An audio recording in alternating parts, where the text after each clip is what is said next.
welcome back to class. Now we are starting from objection and appeal process. What are the objection and appeal procedures we have in our tax administrative system?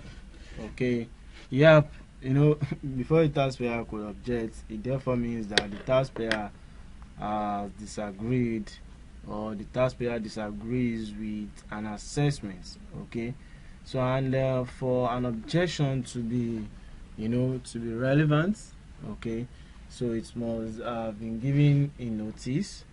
Okay, so you must have given your objection or notice of objection in writing to the board within the time limit stated in the notice of assessment, which is usually 30 days, okay, from the date of service of the assessment on the taxpayer.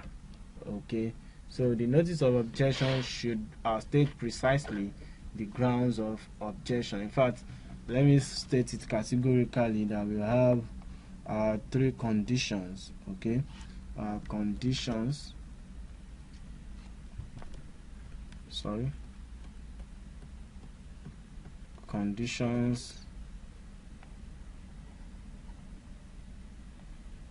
for an objection to be relevant. So remember, we just discussed the types of assessments we have. We have, apart from the self-assessment, that taxpayers assess themselves based on what they feel it is appropriate to pay as tax. We have additional assessments, government assessments, turnover basis, or deemed assessment approach. So now all of these, apart from the self-assessment, could make the taxpayer object to the assessment. Just like when the taxpayer submit the assessment, the taxpayer will have to review whether it is they are satisfied or it is appropriate.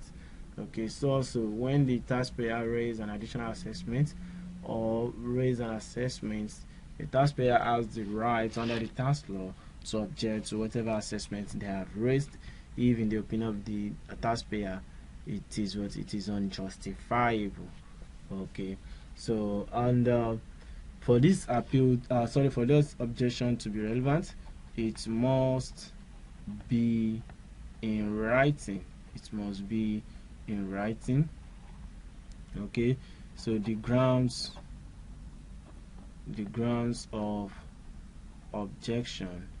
The grounds of objection should be clearly stated. The grounds of objection should be clearly stated, and so conditions for an objection to be valid. Okay, so let's use valid instead of relevant. Conditions for an appeal. For an objection to be valid. Okay, so one, it must be in writing.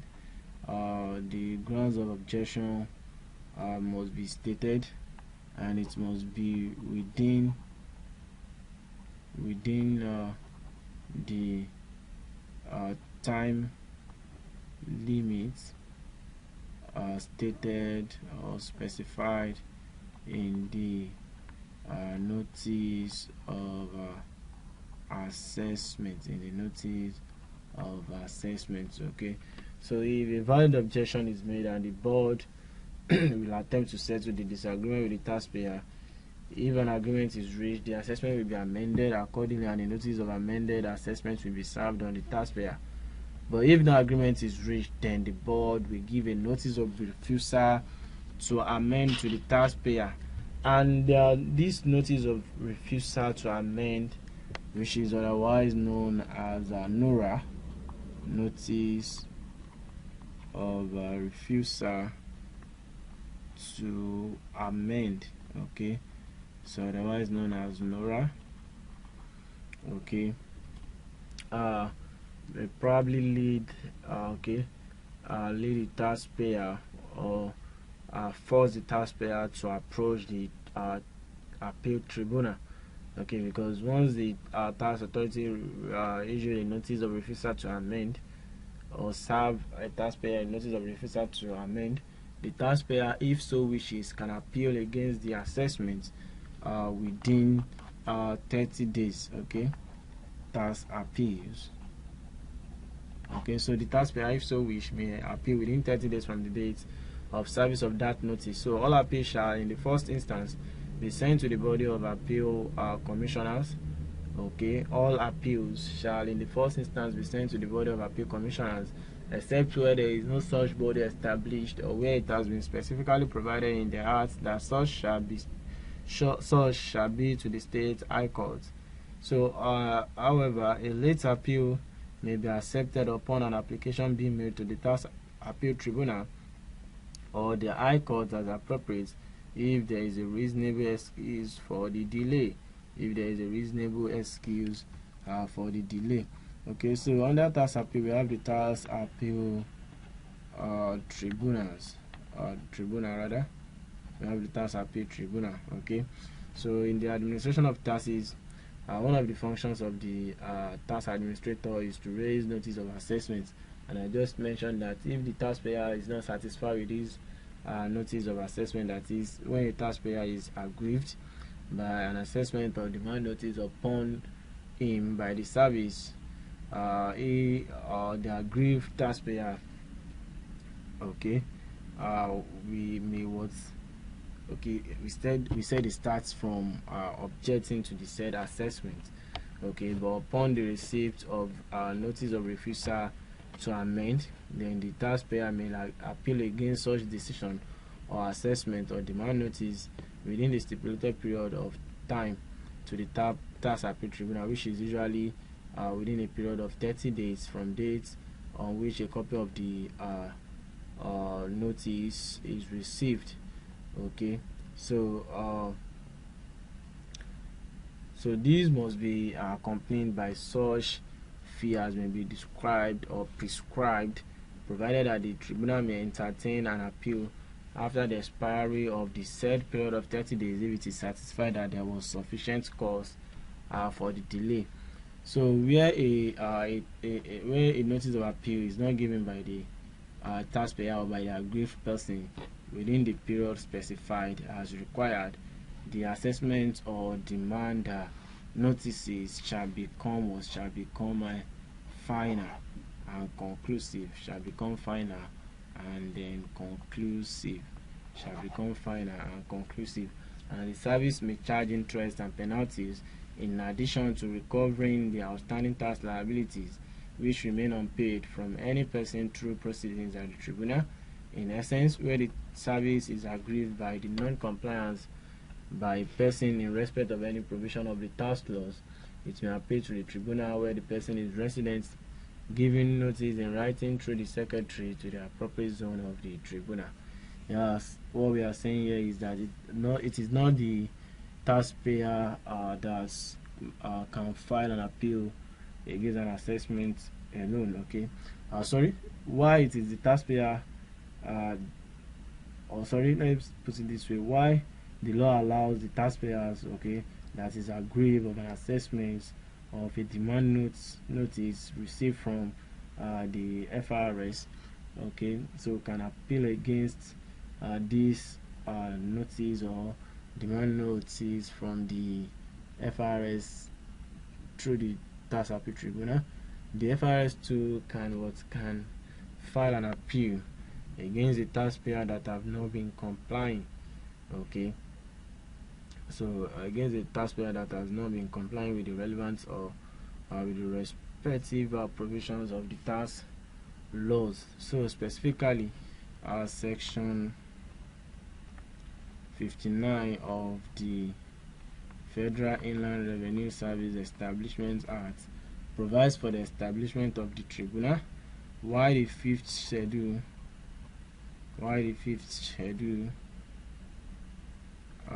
to the Federal Inland Revenue Service Establishment Act makes provision for the jurisdiction. Okay, so authority and procedure of the Tax Appeal Tribunal. So according to this fifth schedule, pursuant to section 59 or subsection 1 of this act, that is the Federal Revenue Service Establishment Act, there shall be established a tax appeal tribunal, hereinafter referred to as the Tribunal. Hereinafter referred to as the Tribunal. Okay, so to exercise the jurisdiction, powers and authority conferred on it by or under this schedule, it also states that the minister may by notice in the Federal Gazette specify the number of zones, matters and places in relation to which the tribunal may exercise jurisdiction altogether. So now I will discuss what the tax appeal is all about. Now let's look at the composition of the tax appeal commissioners. Composition of the tax appeal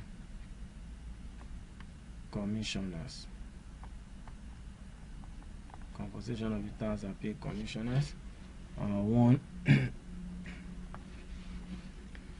a tax appeal tribunal shall consist of 5 members. Tax appeal tribunal shall consist of 5 members, referred to as the tax appeal commissioners. To be appointed. That's appointment. To be appointed by the Minister of Finance.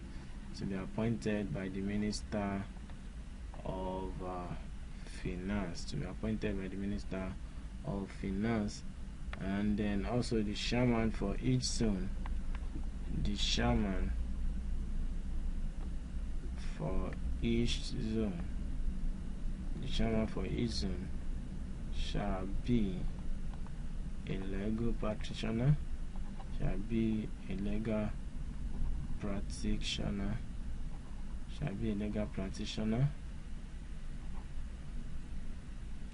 Who has been qualified to practice. So that's our qualification. So A is on composition, B is for qualification. Okay, so the chairman for each zone shall be a legal practitioner who has been qualified to practice for a period of not less than 15 years with cognate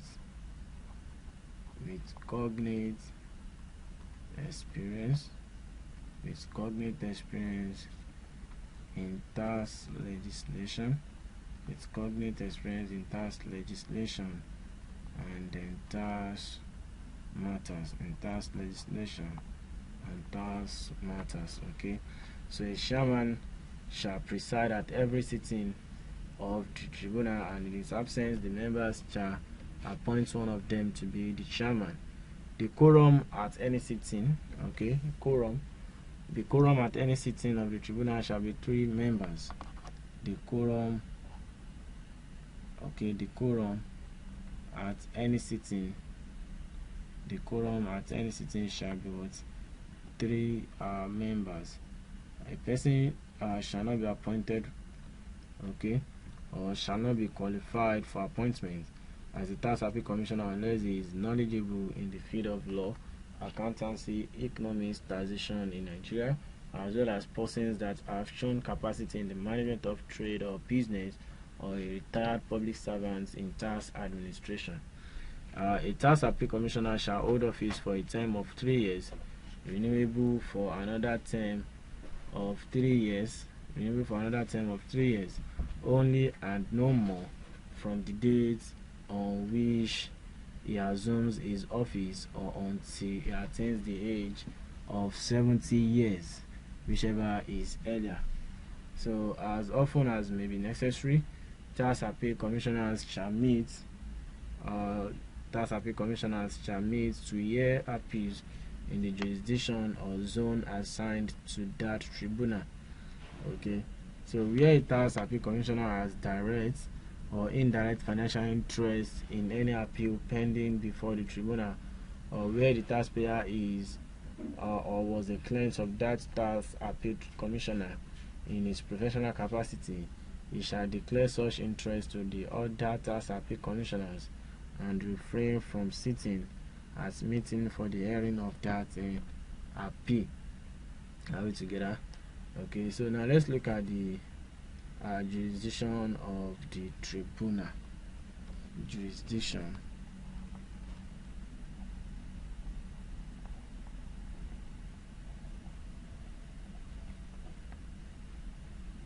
Jurisdiction of the tribunal.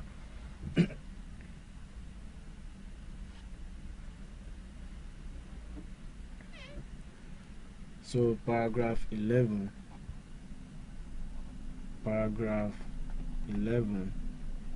of the 5th schedule, paragraph 11 of the 5th schedule to the Federal Inland Revenue Service Establishment Act sets out the jurisdiction.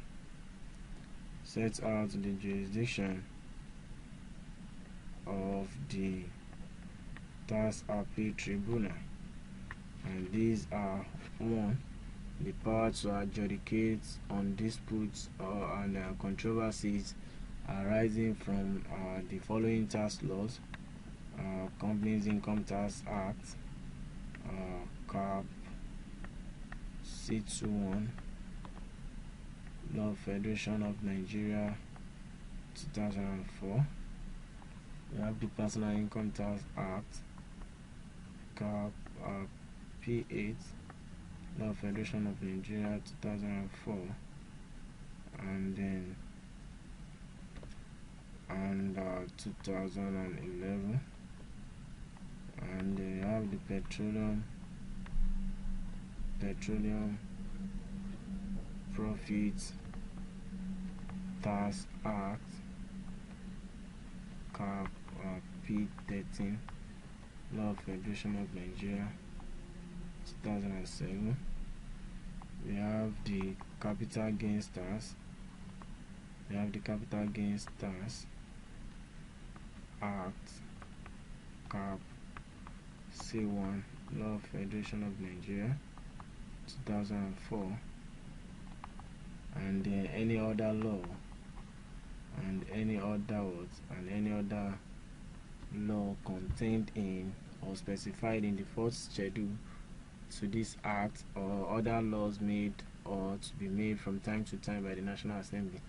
So the execution of this of its jurisdiction, however, that is the tax tribunal, must apply such provisions of the tax laws referred to in paragraph 11 sub paragraph 1 as may be applicable in the determination or resolution of any dispute or controversy before it. So confirming the jurisdictional power of the tribunal regarding the administration of the Personal Income Tax Act, section 60 of the Personal Income Tax Act as amended by section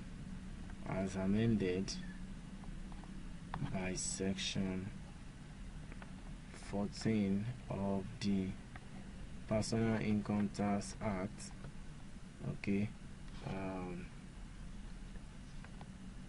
number 20 of 2011, provides that the Tax Appeal Tribunal established pursuant to section 59 of the Federal Inland Revenue Service Establishment Act 2007 shall have the power to entertain all cases arising from the operation of this act. So hence, a taxable person being aggrieved by an assessment to income tax made upon him, having failed to agree with the relevant tax authority in manner provided in subsection 3 of section 58 of the Personal Income Tax Act, may appeal against the assessment on giving notice as provided within 30 days after the date of service of the refusal of the relevant tax authority to amend the assessment as desired. So nevertheless, where in the course of its adjudication the tribunal discovers evidence of possible criminality, the tribunal shall be obliged to pass such information to the appropriate criminal prosecuting authorities, such as the Office of the Attorney General of the Federation, or of any state of the Federation, or any other relevant law enforcement agency, such as EFCC. Are we together? So now let's look at the powers of the tribunal. Powers of the tribunal. Powers of the tribunal. Okay, so the tribunal, for the purpose of discharging its functions, as noted under the 5th schedule to the Federal Inland Revenue Service Establishment Act, has the power to summon, okay, and enforce, has the power to summon and enforce the attendance, has the power to summon and enforce the attendance of any person, the power to summon and enforce the attendance of any person, and examine him on oath to require the discovery and then production of documents. 3. Receive evidence of affidavits. 4. Call for examination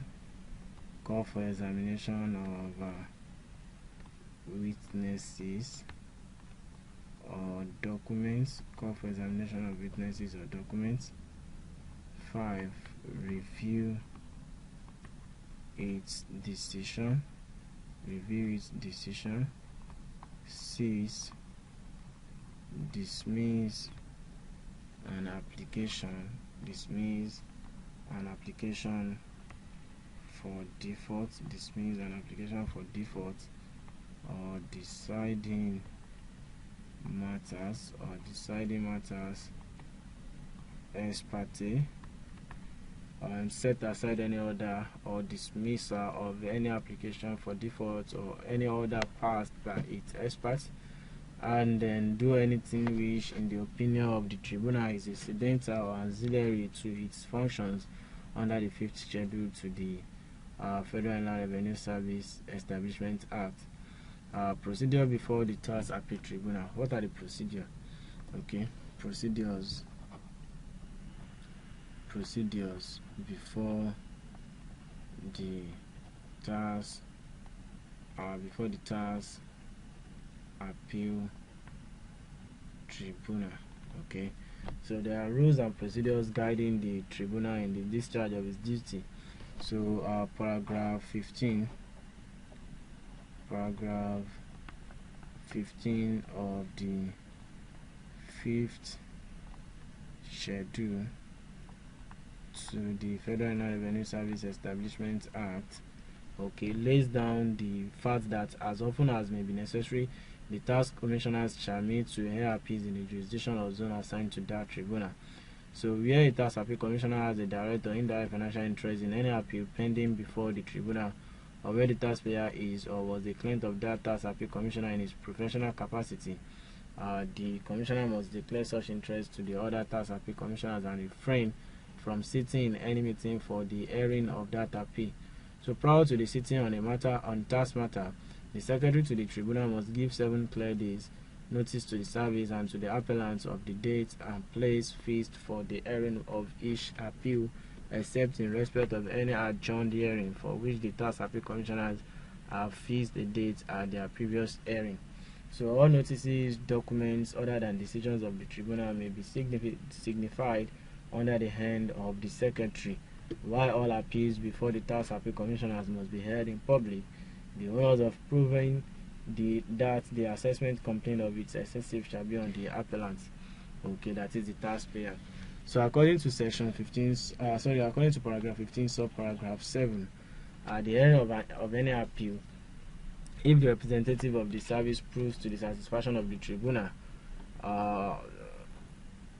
proves to the satisfaction of the tribunal hearing the appeal in the first instance that the appellant has, for the year of assessment concerned, failed to prepare and deliver to the service returns required to be furnished under the relevant provisions of the tax laws mentioned in paragraph 11, and the appeal is frivolous or vexatious, or is an abuse of the appeal process, or it is expedient to require the appellant to pay an amount as security for prosecuting the appeal, the tribunal may adjourn the hearing of the appeal to any subsequent day and order the appellant to deposit with the service before the day of the adjourned hearing an amount on account of the tax charged by the assessment under appeal equal to the tax charged upon the appellant for the preceding year of assessment, or 1/2 of the tax charged by the assessment under appeal, whichever is lesser, plus a sum equal to 10% of the said amount or the said deposits.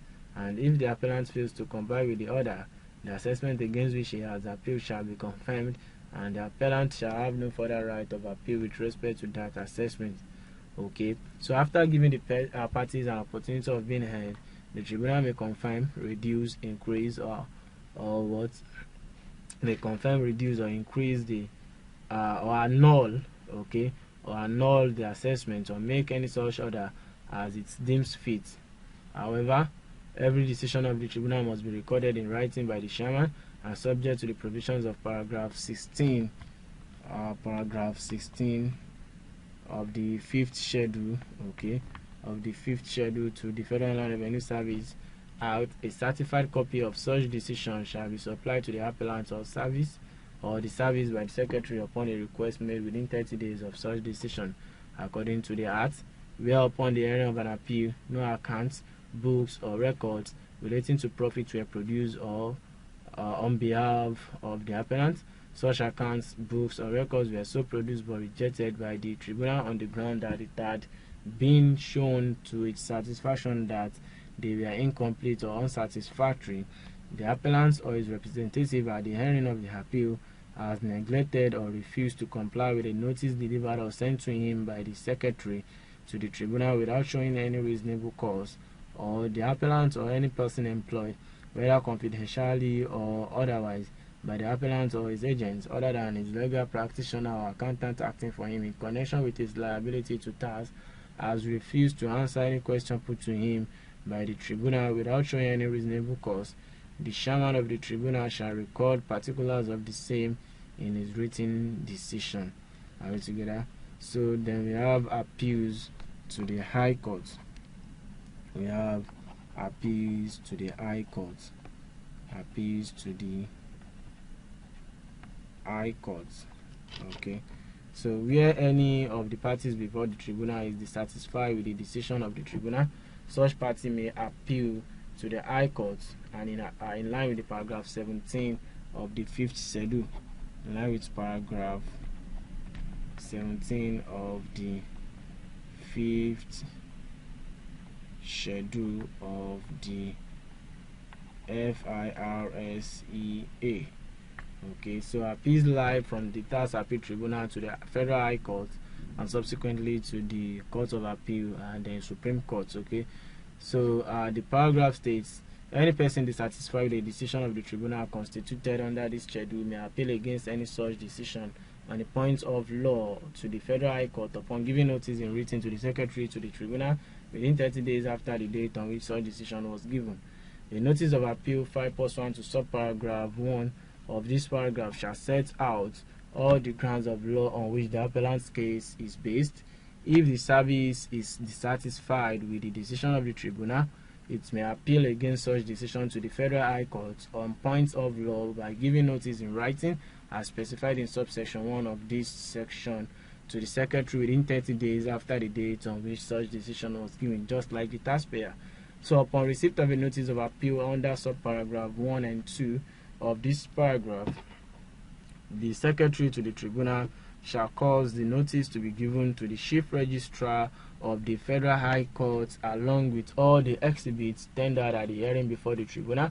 Then the chief judge of the Federal High Court may make rules providing for the procedure in respect of appeals made under this act, and until such rules are made, the Federal High Court rules relating to hearing of appeals shall apply to the hearing of an appeal under this act. So as noted or as stated earlier, the role of the court on appeal is limited to a question of law. So a court has no jurisdiction on a question of fact, and then the court cannot reverse an earlier decision simply because the appellate judge would have reached a different conclusion. So further appeal against the decision of the Federal High Court at the instance of either party shall lie to the Court of Appeal and subsequently to the Supreme to the Supreme Court. Are we together?